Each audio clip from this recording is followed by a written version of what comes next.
Hello, fellow lore seekers. Today I want to talk with you about a really interesting pen paper role playing game. And its name is Degenesis Rebirth. Well, what is Degenesis Rebirth? It's a pen paper role playing game from Six More Vodka, a studio located in Berlin, Germany. The first edition came out in the early 2000s, and the second edition, the current edition, came out in 2014.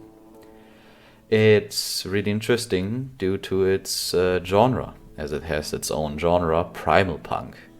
It's a mixture of Mad Max, The Last of Us, the Middle Ages, and futuristic techno punk, which actually makes for a really interesting mixture. It's a narrative and setting driven game, meaning that you can't separate the lore from the rules, like Trutwang, for instance. And on a personal side note, Marko Djordjevic and his team are really inspiring and amazing artists, and for an artist like me who someday hopefully will work in the industry myself, they really inspire me. But what makes the world of Degenesis Rebirth so interesting? And what kind of world is it? Well, it's the Earth in the year 2596. That's subject to change as the setting is not sail, so they might move forward. But currently, it's that year. In 2073, the Eschaton hit the Earth. What's the Eschaton? It's a sequence of catastrophes. Asteroids hit the Earth, a new HIV-type virus spread called the Hive virus. The internet deleted itself, and tectonic movement completely transformed the face of the planet. And after all that, it can only get worse. The primer, a form of alien fungus that traveled on the former mentioned asteroids to Earth, slowly spread on the planet's surface, and with it the sepsis spread. In Africa, a asteroid scraped the Earth and left psychowars growing in its crater. And soon mothers bore children that were not quite human anymore. Later on in life they would be called psychonauts, or Homo degenesis. Transformed beings that are not entirely human anymore, and they see themselves as the next evolutionary step. And normally, they just want to wipe out their predecessors, us, Homo sapiens. But 500 years after that, civilization has arisen anew. 13 cults have emerged from the ashes. And I will go over briefly of all of them, but I will not go too deep into every single one of them, as they really deserve their own video. First of all, I will start with the Spitalians. What are the Spitalians? Well, they are doctors with long swords and full body suits, gas masks, and Prussian helmets. They want to find a cure for the primer and destroy the psychonauts, as they see it as an affliction on the Homo sapiens, and they want to get rid of it, as there is still darkness. Then we have the Chroniclers. They're internet worshippers that want to revive the stream, their word for internet. They often wear masks to hide their personality and their identity. They hoard technology from the bygones, the catch-all term for the civilizations that came before the Eschaton, and they don't like to use lethal force. They collect information from every corner of Europe and Africa, and so they're not best friends with every cult. Next off, we have the Helvetics. Well, they're the Swiss army, literally. They're the only faction that have retained much of their technology from the bygone era, and they're very few in number. And they're still extremely neutral. They don't really expand, and they only defend. After the Eschaton hit, most of the civilization or most of the population of Switzerland retreated underground. And after 500 years, the only bunkers still intact were the bunkers of the military. And like every reasonable military, they started a military dictatorship. Now they exact tolls from everyone trying to pass through their territories. Then we have the judges. They are the law makers, law bringers, and executioners all in one. A 3-in-1, so to say. They like to wear huge leather hats, sunglasses, and hammers around. Together with some other cults, they have founded the Protectorate and the city of Justitian, one of the two few outposts of civilization still left in the wasteland. And the Protectorate is the only real country still left, after Switzerland and a few other exceptions. They follow the Codex, their form of religious book, so to say. It's a law code, but everything is more or less punishable by death, like you would expect from a law-bringing faction in a wasteland setting. Then you have the Scrappers. They're the scavengers, and they prowl the wasteland for treasure. Then they sell that treasure to the chroniclers, and they often have strong ties to the apocalyptics, a cult that we will mention further down the line. They are your typical adventurer and opportunist. They go out, find treasure and loot, and then bring it back to the cities to sell it. Next off, we have the aforementioned apocalyptics. They live in the moment. They're a complete cult made up by professional criminals, and they're a cult-wide syndicate. They're organized into flocks, like birds, and they harvest burn, a drug made from primal spores. They're hunted by nearly all other factions, and they are the cockroaches of the world, as no one really likes them, but they're ever present. Then we have the clanners. All of the people who are not in the other cults are clanners, from citizens of the cities to the tribes that live in the wastelands. They are all clanners, and so the clanners are one of the only rare cults that are not organized in any form, as everyone that is just your everyday citizen is a clanner, so to say.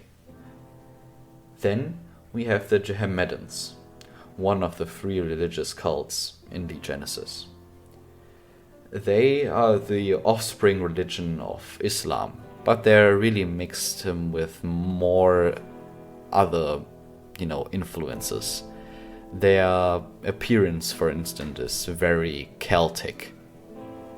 They are only the first son in Jehemedan society really matters, as they live in a strong and strict hierarchy, and only the Isaaki, the first son, is really of any worth. Then they hate the Anabaptists, another cult I will mention next. And they're mostly located in Balkan, East Borker, and East Porgare. Next off, we have the Anabaptists. They're the offspring religion of Christianity, but they're also mixed with heavy Gnosticism and some more other esoteric themes. They hate the Jehemedans with passion, like the Psychonauts, which they also hate, as they see them as the spawn of the Demiurge, their form of the devil. They are mostly situated in West Borca, especially the Protectorate, West Porgara and Franca. They're mostly situated in Britain, or Britain, as it is the strongest stronghold of them, with Mount Saint Michel as their, real bastion of faith. Next off, we have the Anubians. They are strange and mysterious. They worship ancestors to death and knowledge.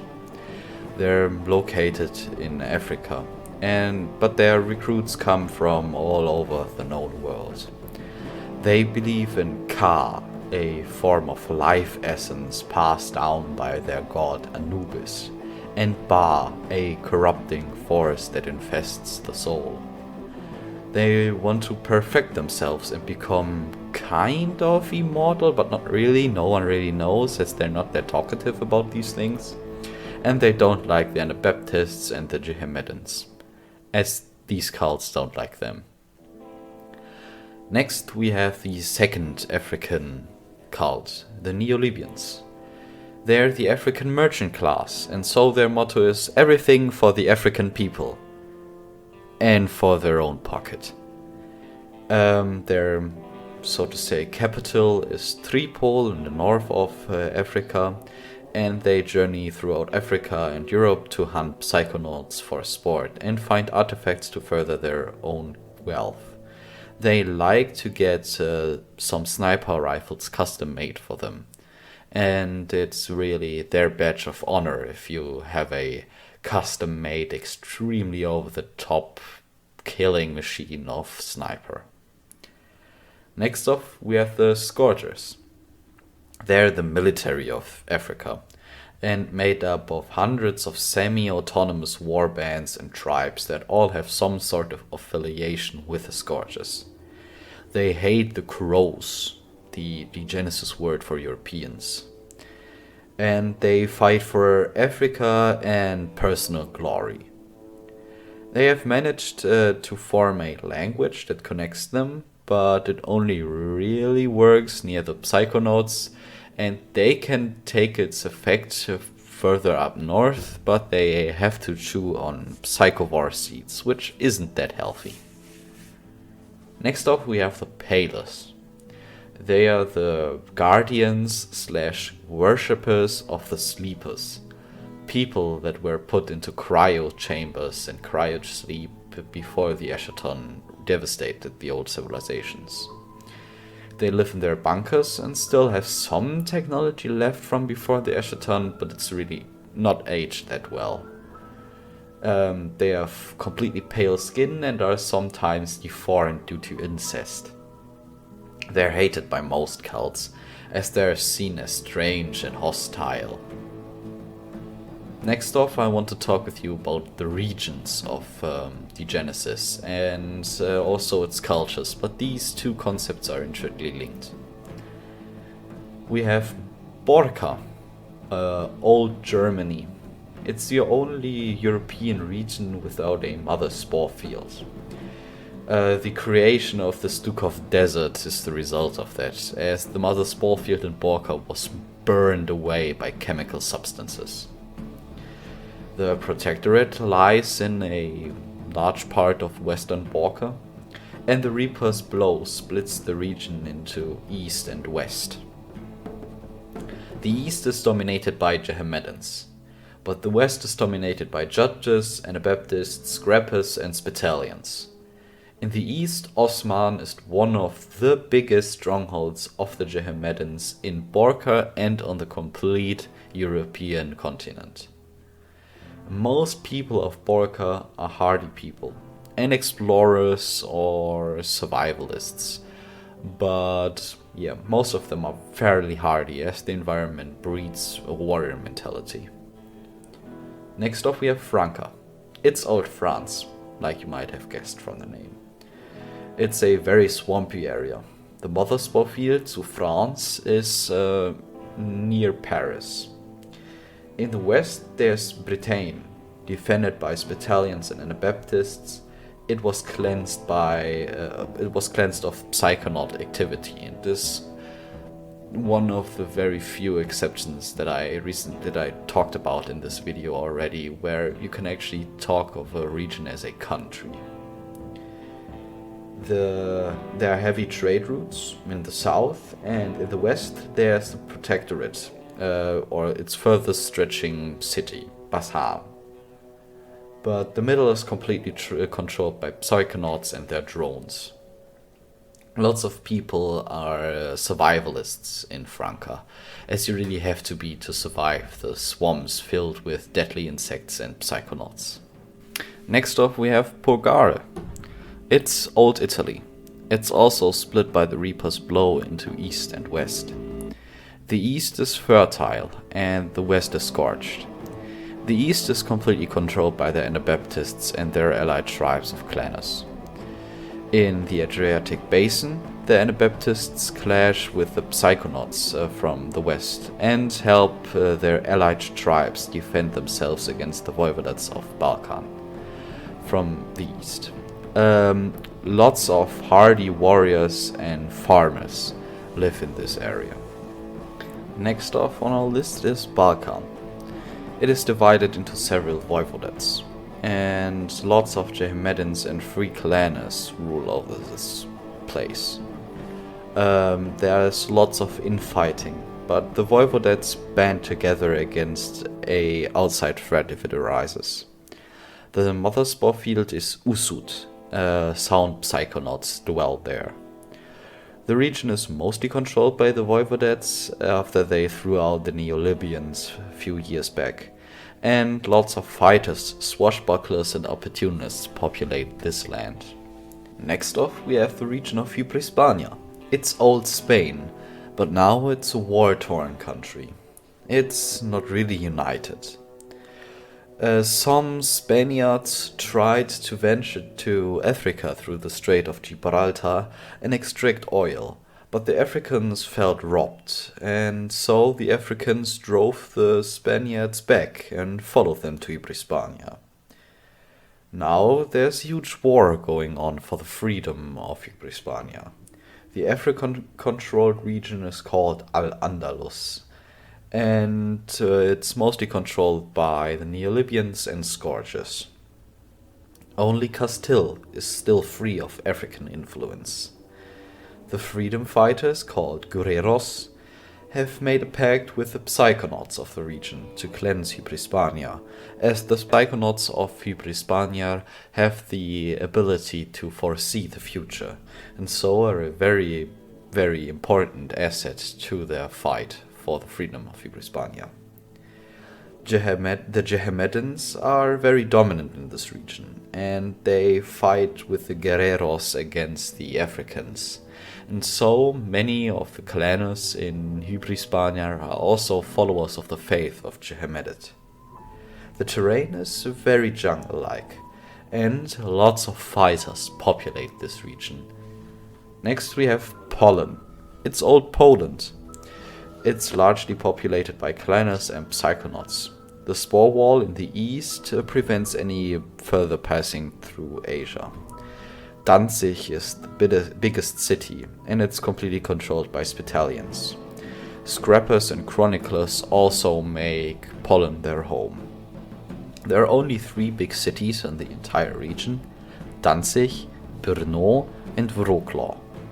The mother sphere field is called Pandora, and biometric homogenesis populated. The Spitalians try to get through the spore wall and into Asia, as they always have tried to make contact with the lost parts of the earth, but it never really worked out. 6 years ago, one team made it, but contact was lost and they never returned, so no one knows what happened in the east and if it still exists. Lots of survivalists and fighters populate Poland. Last but not least, there's Africa.